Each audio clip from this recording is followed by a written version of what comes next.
امام حسن مصطفیٰ فرماتے ہیں مجھے میرے نانا کے اوصاف بتاؤ.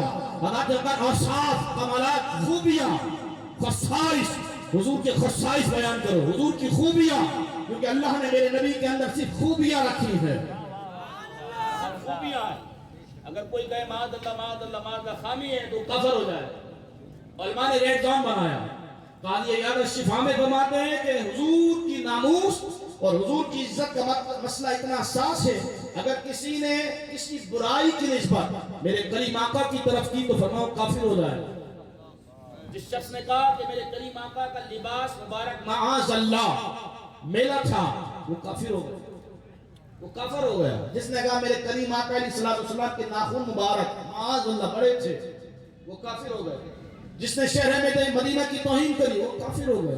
یعنی اتنی احتیاط وقت کعبہ اپنے محبوب علیہ السلام کی ذات اقدس اور ناموس کے لیے امت کے سے بیان فرماتا ہے کہ یہ جگہ ہے ریڈ زون.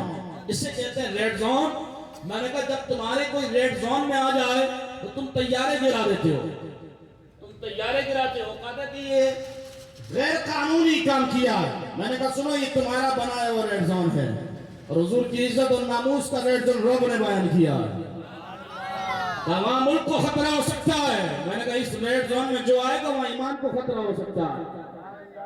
یہ مسئلہ اتنا حساس ہے کہ قاضی عیاض نے فرمایا حضور کی ذات جس نے کہا کہ کسی برائی کی نسبت معاذ اللہ حضور کی طرف کی تو فرمایا وہ کافر ہو جائے گا. حضرت میں کر پھر امام احمد رضا نے فرمایا کہ لیکن رضا نے ختم سخن اس پہ کر دیا، خالق کا بندہ خلق کا آقا کہوں تجھے. یہ نہیں ہے محمد محمد محمد.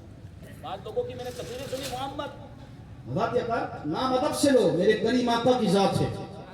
یہ شہنشاہ کا نام ہے، یہ امام الانبیاء کا نام ہے. نام ادب کے دائرے میں لو. تم اپنے ابا جی کا نام نہیں لے رہے.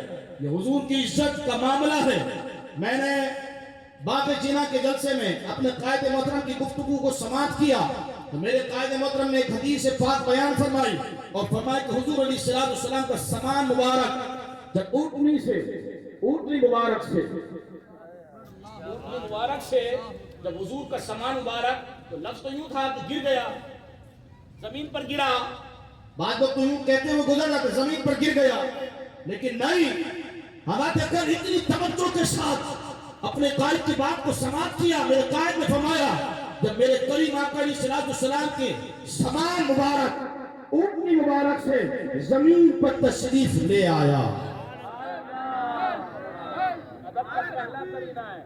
ادب کا پہلا کرینہ آیا.